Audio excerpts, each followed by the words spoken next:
Ads లేకుండా latest episode చూడండి. మనది కేవలం భార్యాభర్తల బంధం అయితే దూరం అవుతామేమోనని భయపడాలి. ఇది ఊపిరికి ప్రాణానికి ఉన్న బంధం. ఎవరు దూరం చేయగలరు చెప్పు?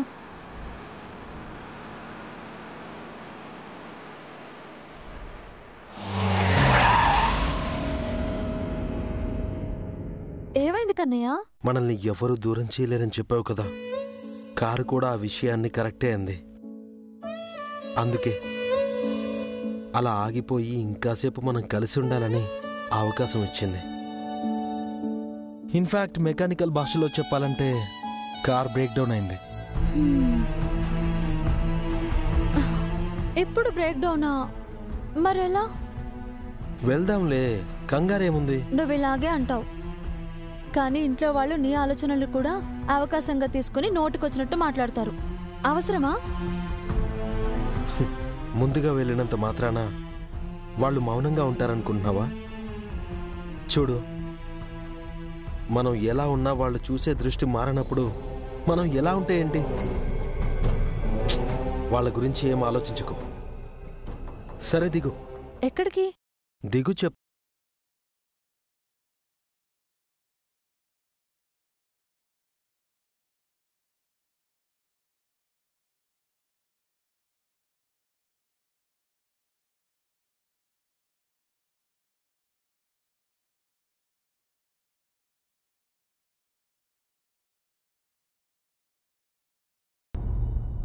వావ్!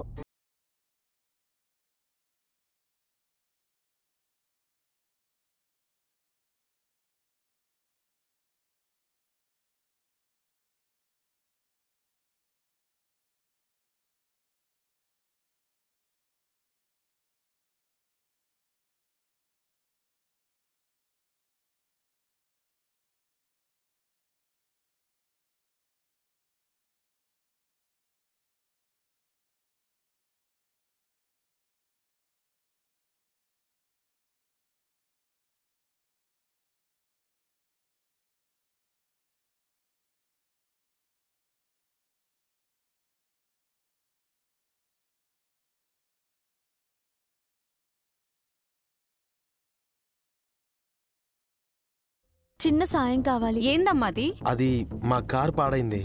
ఇక్కడ దగ్గరలో ఎవరైనా మెకానిక్ ఉన్నారా? ఉంటే కాస్త కబురు పెడతారా ప్లీజ్? మెకానిక్ అంటే ఊర్లో ఉంటాడు బాబు, కానీ ఎట్లా పిలిచేది? 1 నెంబర్ నా దగ్గర లేకపోయే, నాకు ఫోను లేకపోయే. ఏదో ఒకటి చేసి అతన్ని పంపించండి అక్క, చాలా దూరం వెళ్ళాలి. సరేనమ్మా, నేను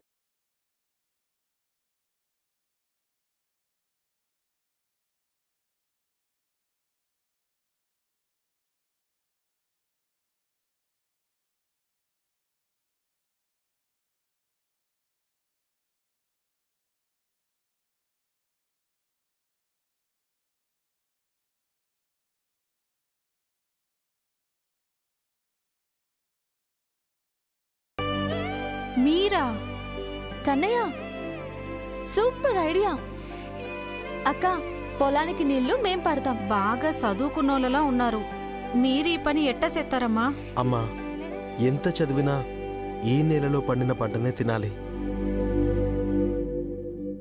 ఈ పూలనే దేవుడికి అలంకరించాలి. ఇలాంటి పని చేయాలన్నా ఎంతో అదృష్టం ఉండాలి. మాకు ఇలా అవకాశం వచ్చిందనుకుంటాం. ప్లీజ్ కాదనకండి. సరే బాబు, కానీ ఇట్లా ఖరీదైన బట్టలతో పని చేస్తే బురద మట్టి అంటుకొని పాడైపోతాయి. ఓ పని చేయండి, మీకు అభ్యంతరం లేకుంటే ఆడ బట్టలున్నాయి, అవి కట్టుకోండి. ఓకే. రంగయ్య, రంగయ్య, అమ్మా. రంగయ్య, అమ్మా. ఊర్లోకెళ్ళి మెకానిక్ ని పిలుచుకురా. అమ్మా, పొలానికి నీళ్లు పెట్టాలి కదమ్మా. అవన్నీ నేను చూసుకుంటానులే, నువ్వు వెళ్ళి తీసుకురాపో. అట్టగనమ్మా. అతను మెకానిక్ ని తీసుకొచ్చి బండి రెడీ చేసే లోపల సమయం పడుతుంది. మీకు ఆకలేస్తే బువ్వుంది, తినండి. ఏం పర్లేదక్క. మొహమాట పడకండమ్మా, బువ్వ కమ్మగా ఉంటది. కన్నయ్య, ఇక స్టార్ట్ చేద్దామా? ఇప్పుడు నువ్వు వైఫ్ ఆఫ్ రాక్ స్టార్వి కాదు, ఈ రైతు పెళ్ళానివి. పద, గెటప్ మార్చుకుని వ్యవసాయం మొదలు పెడదాం.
శ్రీవారు, నేను మీతో అంటుంది ముద్దు పెట్టమని కాదు, మరి ఇక్కడికొచ్చిన పని చేయమని.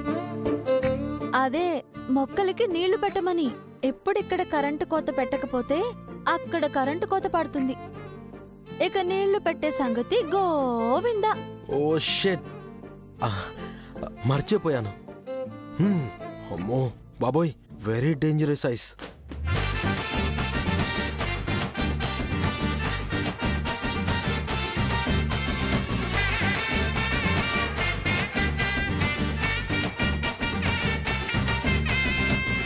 కన్నయ్య, నీకు ఈ పనులన్నీ వచ్చా? నెట్లో కొన్ని వీడియోస్ చూసి నేర్చుకున్నానులే. అయినా నీ నుంచి డైవర్ట్ అవ్వడం కష్టం గాని ఇక్కడ నుంచి నీళ్ళ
వదినా, నిన్నటి నుంచి విరాజ్ కనపడడం లేదు వదినా. చిన్నోడేం చిన్న పిల్లోడు కాదు కదే హంస, ఏదో పని మీద బయటికెళ్ళి ఉంటాడు. అయినా నిన్ననే వాడు చెప్పాడు కదా విగ్రహం సంబంధించిన పనిలోనే ఉన్నానని. మన పూజ ఏదో మనం పూర్తి చేసుకుందాం, అలాగే వాడి పని ఏదో వాడు పూర్తి చేసుకొని ఎందుకు వాడి కాపలా ఉండడం? విరాజ్ ఒక్కడే ఇంట్లో లేడు అంటే పని మీద వెళ్ళాడు అని పద్ధతిగా ఆలోచించచ్చు బామ్మ. కానీ ఇంట్లో చైత్ర కూడా లేదు, అదే కదా ఇక్కడ విషయం. ఏంటి స్మైలీ నువ్వు మాట్లాడేది? అవునత్తయ్య గారు, మనం గుడికి వెళ్ళొచ్చేసరికి ఆవిడ గారు తన గదిలో లేరు, ఇప్పటికీ రాలేదు. దీన్ని బట్టి ఏం అర్థం చేసుకోవాలో మీరే చెప్పండి అత్తయ్య గారు. ఇంట్లో లేకపోవడం ఏంటి స్మైలీ? ఈ విషయం ఇప్పుడా చెప్పడం? అంటే వీళ్ళిద్దరూ కలిసి అదే కదా వదినా బాధ అంతా. మనమేమో విగ్రహం ఏమైపోయిందిరా భగవంతుడా అని ఉపవాసాలు వ్రతాలు చేస్తూ ఉంటే విరాజ్ మాత్రం దాని ధ్యాసలో పడి తన సంతోషం తను వెతుక్కుంటున్నాడు. కనీసం అమ్మకు మాటిచ్చాను, ఆవిడ నమ్మకాన్ని వమ్ము చేయకూడదు, తల్లి కంట కన్నీటికి కారణం కాకూడదని కనీసం కర్టసీ కూడా లేకపోతే ఎలా వదినా? హంస, చిన్నోడేం మాట తప్పి ప్రవర్తించేవాడు కాదు. లేనిపోనివన్నీ ఊహించి చెప్పి గోమతి మనసు పాడు చేయకు. అత్తయ్య గారు, నా బిడ్డ మంచోడే కావచ్చు, కానీ ఒక మగాడి మనసును మార్చటానికి ఆడదానికి ఎంత సమయం పడుతుంది? ఆ చైత్రని మనం ఎలా నమ్మగలం? తన తల్లికి ఏమాత్రం తీసిపోదు కదా ఆ చైత్ర. అదే అత్తయ్య నా భయమంతా. గోమతి, ఎప్పుడూ పరిస్థితులను ఒకేలాగా చూడడం మానేయాలమ్మా. మీరంతా అనుకున్నట్టు అక్కడేమి ఉండకపోవచ్చు కదా. చిన్నోడి మనసు ఎంత సున్నితమో మనందరికీ తెలుసు. మనం లేనిపోనివన్నీ ఊహించుకొని వాణ్ణి మరింత బాధ పెట్టేలాగా మాట్లాడినా ప్రవర్తించినా చిన్నోడు చైత్రకు దూరం అవడం మాట దేవుడెరుగు. వాడు మనకి ఇంటికి శాశ్వతంగా దూరం అయిపోతాడు. అప్పుడు ఏం చేయగలం? పోగొట్టుకున్నంత సులువు కాదమ్మా తిరిగి పొందడం. అవునత్తయ్య గారు, తొందరపాటుతో ఏం చేసినా తర్వాత రెట్టింపు బాధని మనమే అనుభవించాల్సి ఉంటుంది. హంస వాడే వస్తాడులే, వదిలే.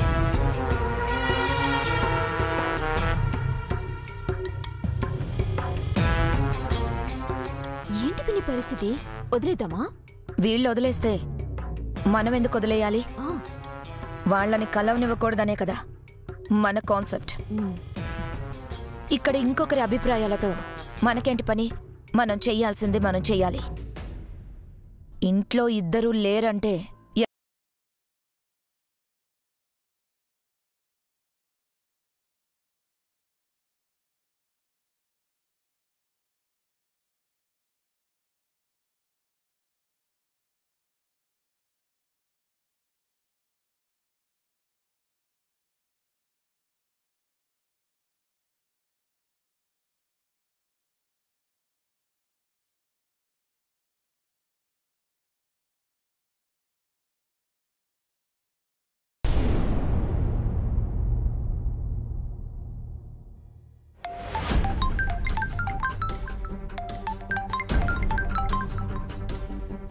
కన్నయ్య, స్మైలీ ఏంటి నాకు కాల్ చేస్తుంది? అత్తయ్య నాకు ఫోన్ చేస్తుంది. ఏమై ఉంటుంది? ఏదో దిక్కుమాలిన ప్లాన్ అయి ఉంటుంది. అందుకే కూడబలుకుని చెరొకరికి ఫోన్ చేస్తున్నారు. దేనికంటావు కన్నయ్య? ఇంకేంటి, ఇంట్లో ఇద్దరం లేం కదా, ఎక్కడ కలిసిపోతామో అని టెన్షన్. విడదీసే పనిలో ఉన్నారు కదా. వీళ్ళకి ఇదెక్కడి మాయరోగం కన్నయ్య? కొన్ని రోగాలు బై బర్తే ఉంటాయి. ఇప్పుడేం చూద్దాం?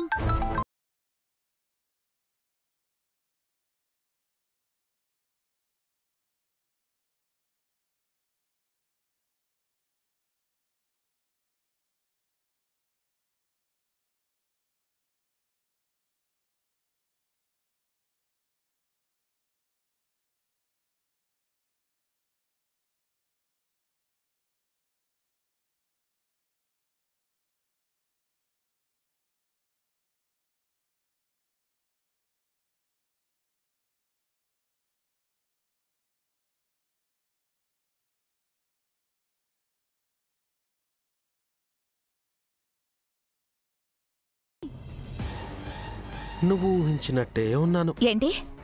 అదే అత్తయ్య, ఇంట్లో అందరూ ఇంటి బాగు కోసం ఉంటే నేను మాత్రం భార్యతో ఏంటి? ఐ మీన్ బలాదూర్ తిరుగుతూ ఉంటానంటావు కదా, అలా బలాదూరే తిరుగుతున్నాను. బలాదూరా? అవును స్మైలీ, బలాదూరే తిరుగుతున్నాను. నీకోసమే. నాకోసమేంటి? ఏం మాట్లాడుతున్నావు? అరే, నన్ను ఎలాగైనా బయటికి పంపించాలని జుట్టు పీక్కుంటూ కలలు కంటున్నావు కదా. నీ కలల్ని కనీసం ఒక్క రోజైనా నిజం చేద్దామని ఇలా బయటకొచ్చాను. బయటికంటే ఒక్కదానివే వెళ్ళావా? యా అత్తయ్య, కూడా తీసుకెళ్ళడానికి నాకు ఎవరున్నారు? చైత్రకు నాకు మధ్య ఏకంగా చైనా వాళ్ళే కట్టేశారు కదా కలవకుండా. అందుకే చైత్రను అతుక్కుపోయే అవకాశం లేదని ఒంటరిగా దూరంగా భారంగా అలా విహరిస్తూ బయటకొచ్చాను. ఏంటా ముద్దు? ఆ ముద్దు సౌండ్ ఏంటి? ముద్దు పెట్టుకుంటే ముద్దు సౌండ్ రాక నీ ముక్కు మీద గుద్దిన సౌండ్ వస్తుందా? అదే, ఎవరిని పెట్టుకున్నావే? నా మనసులో ఉన్న మదనుడు అనుకుని తనకి ఫ్లయింగ్ కిస్ కొరియర్ చేశా. అయినా డైరెక్ట్గా ముద్దులు పెట్టుకునే అవకాశం లేదు కదా మాకు, అందుకే. నువ్వు ఓవర్ యాక్షన్ చేయకు. అక్కడ విరాజ్ ఉన్నాడు కదా. ఏకాడా ఏకాడా విరాజ్, డ్రామాలాడకు. నువ్వు చైత్రతోనే ఉన్నావు. అయ్యో అత్తయ్య, అదంతా నీ హెల్యూజినేషన్. చైత్రకి నేను దూరంగా ఉండాలని మనసులో బలంగా కోరుకుని కోరుకుని కోరుకుని నీ ఊహల్లో మాత్రం గట్టిగా కలిపేస్తున్నావు మా ఇద్దరిని. చైత్ర, నీ మాటలు ఒకలాగా, అక్కడ నీ చేతులు మరొకలాగా ఉన్నాయని నాకు అర్థమవుతుంది. ఇలా ఎలా పడితే అలా అర్థం చేసుకునే చివరికి నీకు నువ్వే అర్థం కాకుండా పోతావేమో అనిపిస్తుంది. విరాజ్, చాలా తెలివిగా మాట్లాడుతున్నాను అనుకుంటున్నావా? అయ్యయ్యో, మీ అతి తెలివి ముందు నా తెలివి ఎంత అత్తయ్యా? సముద్రంలో కాగితం పడవంత. విరాజ్, ఈ వెటకారం ఏం అవసరం లేదు. నీ ప్రతి అడుగు నాకు తెలుసు. మీ అమ్మ మాటకి విలువ ఇవ్వకుండా దాంతో కలిసి తిరిగి ఈ ఇంటి పరువు మాత్రం తీయకు. పరువు గురించి నువ్వు మాట్లాడుతున్నావా స్మైలీ? What a joke. ఇలాంటి మాటలు పదే పదే మాట్లాడుకు. అవి తప్పుడు పదాలేమో అనుకుని తెలుగు భాష నుంచి తొలగించేస్తారు. విరాజ్, ఎందుకత్తయ్య ఫ్రస్ట్రేట్ అయిపోతున్నారు? సరే, ఇప్పుడేంటి? నేను చైత్ర పక్క పక్కనే ఉన్నామనే కదా మీ అనుమానం? ఎస్, పక్క పక్కనే ఉన్నాం. కాదు, అంతకు మించి దగ్గరగా కలిసిన్నాం. అవునత్తయ్య, మా మనసులు అలా కలిసి ఉన్నాయి. మరి విడదీయడం ఎవ్వరి వల్ల కానంత డెప్త్గా అల్లుకుపోతున్నాయి. అత్తయ్య సరేనా? ఇదిగో అత్తయ్య, ఇంకోసారి అనవసరంగా ఫోన్ చేసి పనికి మాలిన మాటలతో డిస్టర్బెన్స్ క్రియేట్ చేయకు. అర్థమైంది కదా? ఏంటి అర్థమయ్యేది? నీ పని అత్తయ్య గారి దగ్గర తెలుస్తా. ఏంటే నువ్వు తెలిసేది? నువ్వు నీ నక్క వేషాలతో ఎన్ని రోజులు సర్వైవ్ అవ్వగలవు చెప్పు ఆ ఇంట్లో? త్వరలోనే అన్ని లెక్కలు తేల్తాయి. ఉపవాసం అంటూ నువ్వు తిన్న శాండ్విచ్తో సహా అన్నీ బయటపడతాయి.